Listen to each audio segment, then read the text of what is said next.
ह्या पेरूमध्ये 48 घटक असतात। प्रामुख्याने ह्या पेरूमध्ये आहे ना 18% कॅल्शियम असतं आणि 16% आहे ना फॉस्फरस असतं। आता कॅल्शियम काय करतं, आपल्या शरीरामध्ये जर कॅल्शियम असलं तर ते कॅल्शियम आपल्या शरीराला थंड ठेवण्याचं काम करतं। आणि पेरूमध्ये असणारा फॉस्फरस घटक आहे ना, फॉस्फरस घटक नेमकं काय करतो तर आपलं पोट साफ करण्यास मदत ठेवतो। तर मंडळी, आजच्या व्हिडिओमध्ये तुम्हाला आहे ना मी पेरूची माहिती सविस्तर सांगणार आहे आणि आपण पेरूची आयुर्वेदिक भाजी बनवणार आहोत। तर मंडळी, मी तुम्हाला विनंती करतो आजचा व्हिडिओ तुम्ही अगदी शेवटपर्यंत बघा। पेरू अशी वस्तू आहे, तुम्ही जर रात्री झोपताना एक पेरू जर कापून खाल्ला ना, सकाळी तुमचं संपूर्ण पोट स्वच्छ झालेलं दिसेल। आणि ह्या ज्या पेरूच्या काड्या आहेत ना, ह्या बघा, ही पेरूची काडी, ह्या पेरूच्या काडीने तुम्ही दात घासत जा, म्हणजे तुमचे दात आवळतील, दातातून रक्त येणार नाही, तोंडाचा घाण वास येणार नाही। ह्या पेरूच्या काडीचे फायदे आहेत। आणि जर वारंवार कुणाचं तोंड येत असेल, जिभेला फोड येत असतील ना, तर तुम्ही अशी पेरूचे पानं नेहमी खात जा, कवळे खात जा, निब्बर खात जा। तर आता मंडळी, तुम्हाला पेरू तर भरपूरच आवडले असतील, बघू शकता मला उचलत नाही पेरू, हे बघा, हे असे पेरू आहेत आणि एकदम सुंदर पेरू आहे, खाण्यासाठी इतकी गोड आहेत ना। तनू दादा पेरू खात आहे, तनू या ना इकडं। तर मंडळी, मी तुम्हाला सांगू इच्छितो, आता चालू आहे उन्हाळ्याचे दिवस आणि उन्हाळ्याच्या दिवसामध्ये ना आपल्या शरीरातील पाणी कमी कमी पडत असतं। तर तुम्ही पेरू जर खाल्ला ना, तुमच्या शरीरातील पाणी भरपूर वाढणार। आणि उन्हाळ्यामध्ये काही काही जणांचे आहे ना, वयस्कर माणसांचे ना हाडकं ठणकतात, पण तुम्ही उन्हाळ्यामध्ये जर हा पेरू खाल्ला तर तुमच्या हाडातील कॅल्शियम पण वाढणार आणि हातापायाला मुंग्या येणार नाही आणि तुमच्या हाडं अजिबात ठणकणार नाही। कारण की उन्हाळ्यामध्ये आहे ना हाडातून कॅल्शियम वितळण्यास सुरुवात होत असते। तनू, कसा आहे पेरू बाळ? तनू लईच हसतंय, आमच्या तनू बाळाचा एक दात पाडलाय।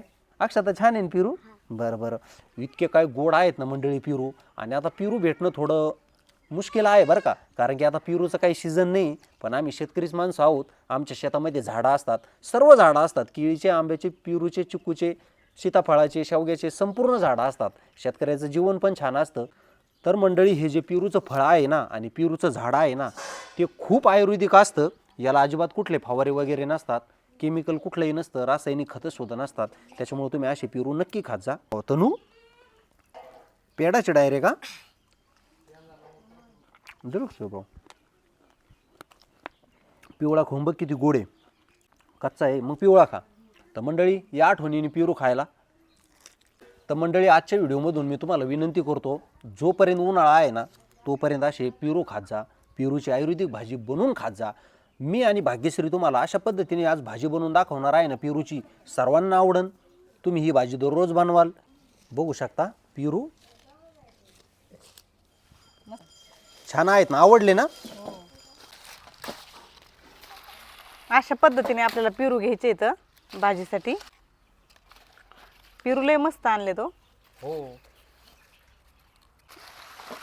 कसा गड दिसतोय पेरूचा। आपण भरपूर असे पेरू घेतले तर स्वच्छ धुवून घ्यायचे इथं आणि नंतर चिरून घ्यायचे। मग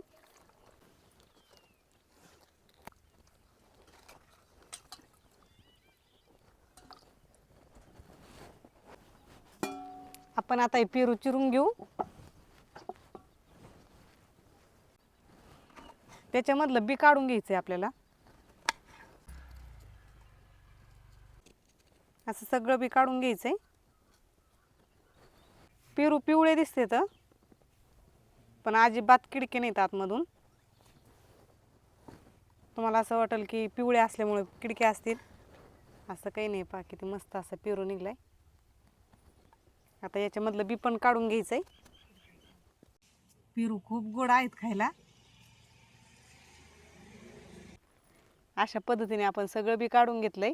आपण पेरू असा बारीक चिरून घेऊ, अशा पद्धतीने चिरून घ्यायचा आहे। आपण बटाटा कसा चिरून घेतो तसंच चिरायचा आहे।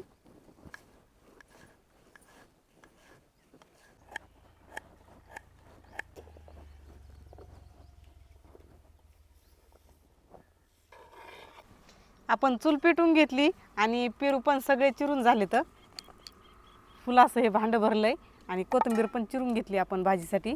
तर आता कढई ठेवून घेऊ चुलीवर।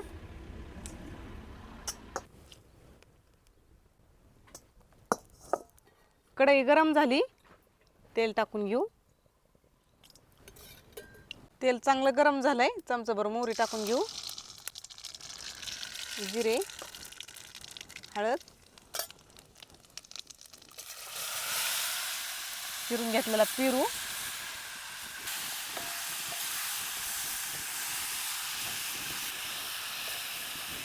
असं तेलामध्ये परतू घ्यायचा आहे चिरून घेतलेला पेरू. दिसतंय.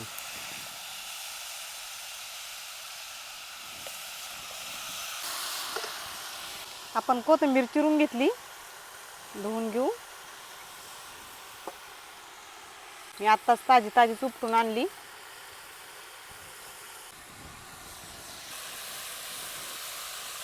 भाग्यश्री, पण आपल्या पेरूच्या भाजीचा खूपच छान सुगंध सुटलाय बरं का. हो, मंडळी, असा काय सुगंध येतो ना या पेरूच्या भाजीचा. आपण याच्यामध्ये टाकून घेऊ लाल तिखट. चवीनुसार टाकायचंय. कोणाकोणाची भाजी कमी जास्त असते, कोणाला जास्त तिखट लागतं, कोणाला कमी लागतं. चवीनुसार मीठ.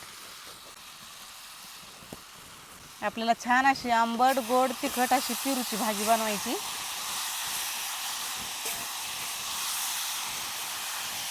आता भाग्यश्री, या भाजीमध्ये गूळ टाकायचा ना आपल्याला. हो, गुळ पण टाकून घ्यायचा आहे.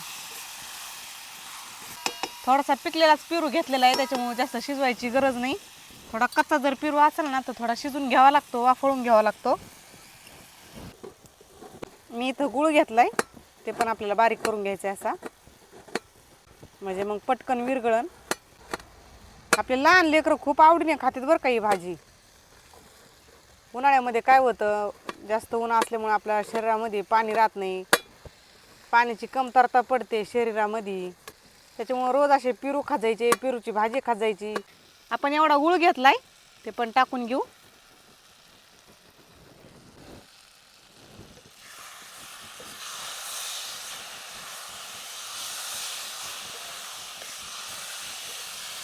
भाजी खायला खूप छान लागते बरं का. अशा पद्धतीने नक्की एकदा भाजी बनवून पहा तुम्ही.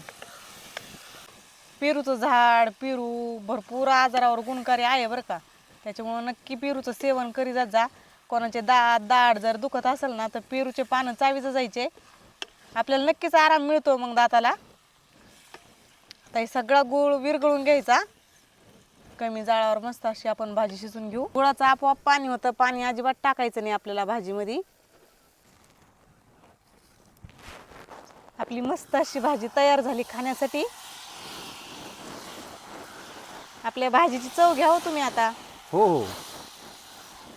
काय छान अशी भाजी झाली आपली. चपाती सोबत खायला खूप छान लागते बरं का ही भाजी.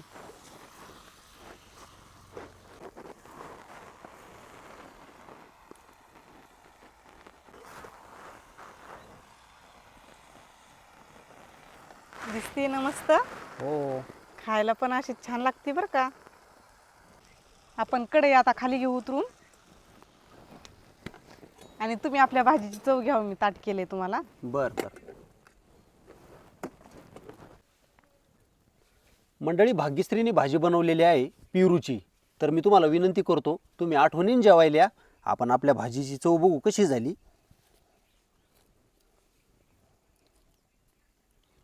छान भाजी शिजली बरं का. हो,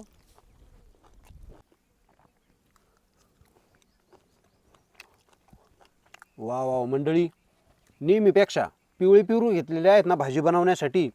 आपली भाजी अप्रतिम झालेली आहे. भाग्यश्री, हां, खूपच छान झाली बरं का भाजी. चवदार झाली ना. खूप म्हणजे खूप चवदार. बरं बरं, लेकरांना आवडन ना. लेकरं बिगर चपाती सोबत, बिगर भाकरी सोबत तसेच खातील. मस्त झाली. हम्म.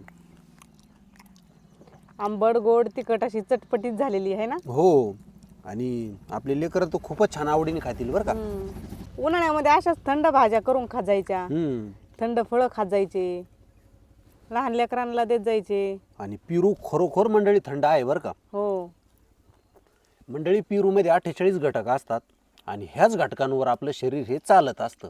त्याच्यामुळे तुम्ही फळांच्या भाज्या बनवत जा, शेतातील रानभाज्या बनवत जा, सगळे आयुर्वेदिक काढे बनवत जा. आपलं शरीर हे आयुर्वेदाने निर्माण केलेलं आहे, त्याच्यामुळे तुम्ही आयुर्वेदाला विसरत जाऊ नका. पालेभाज्या पण जास्त प्रमाणात खाजायच्या उन्हाळ्यामध्ये. हम्म.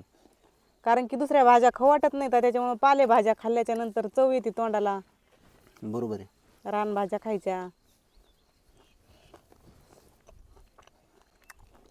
तर चला मंडळी, तुम्ही अशी पेरूची भाजी नक्की बनवत जा आणि तुमची भाजी कशी झाली ते पण आम्हाला कमेंटद्वारे नक्की कळवत जा. आणि मंडळी, आपला आजचा व्हिडिओ आहे ना जास्तीत जास्त शेअर करा, आपल्या व्हिडिओला लाईक करा. आणि तुम्ही जर आपलं गावची चव यूट्यूब चॅनल सबस्क्राईब केलं नसेल तर आठवणीने सबस्क्राईब करा. तर चला मंडळी, पुढील अशा नवीन एखाद्या व्हिडिओमध्ये भेटूया. तोपर्यंत मंडळी, धन्यवाद.